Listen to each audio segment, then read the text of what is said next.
महाविकास आघाडी सत्तेत आल्यास लाडक्या बहिणीचे मानधन दुप्पट करणार डॉक्टर मारुती कॅतमवार।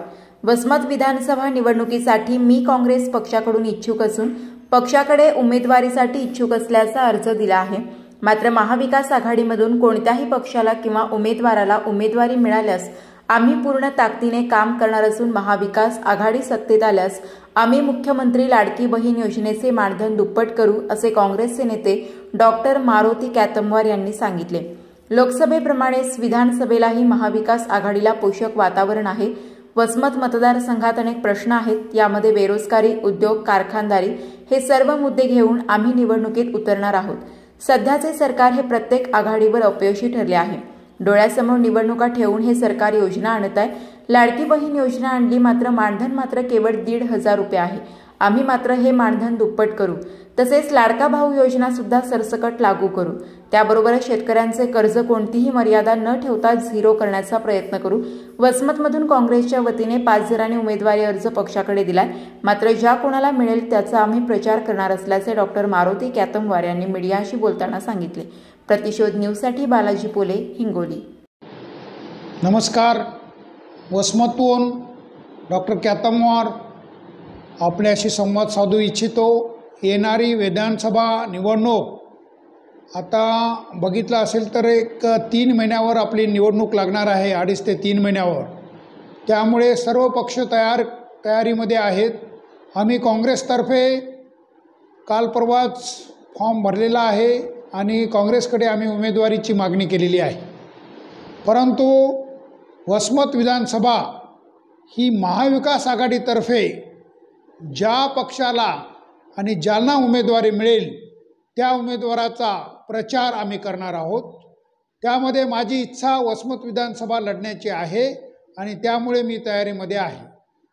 तर हे करत असताना यावेळेला महाविकास आघाडीचं वातावरण, जसं लोकसभेला आम्ही प्रचार केला आणि लोकसभेला जे मुद्दे मांडलेले आहेत त्याहीपेक्षा जास्त वसमत विधानसभेमध्ये जे प्रॉब्लेम आहेत, वसमत तालुक्याचे जे प्रॉब्लेम आहेत, उदाहरणार्थ आपण बघितलं तर उद्योगधंद्याचा प्रश्न आहे, बेरोजगारीचा प्रश्न आहे, तसेच कारखानदारीचा प्रश्न आहे। हे सर्व मुद्दे घेऊन आम्ही विधानसभेमध्ये उतरणार आहोत।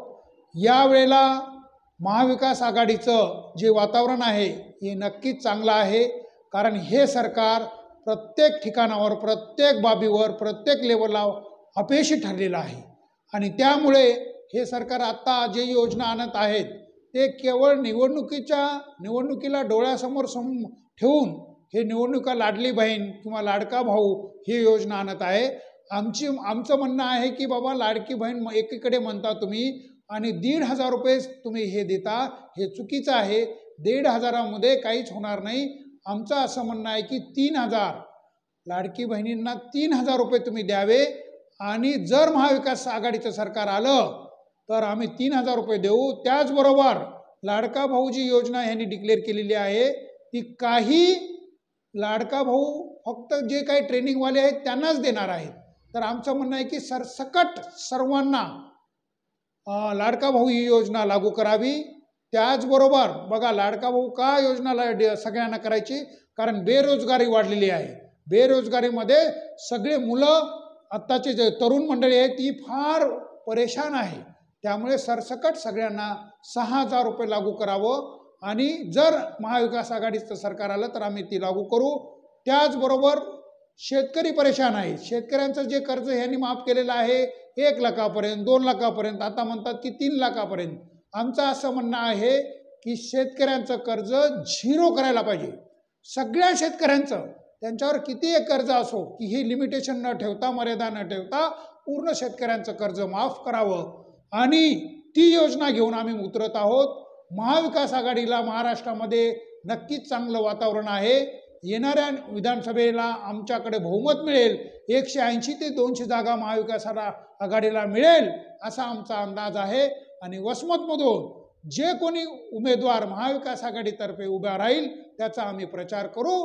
काँग्रेसतर्फे 5 जणांनी उमेदवारी अर्ज भरलेला आहे, पण 5 जणांनी सुद्धा उमेदवारी अर्ज भरताना आम्ही टिळक भवन मुंबई येथे एक मुलाखत दिलेली आहे 5 जणांनी की बाबा 5 जणांपैकी कोणाला जरी उमेदवारी मिळाली तर उरलेले 4 जण त्यांचा प्रचार करतील अशी मी तुम्हाला ग्वाही देतो.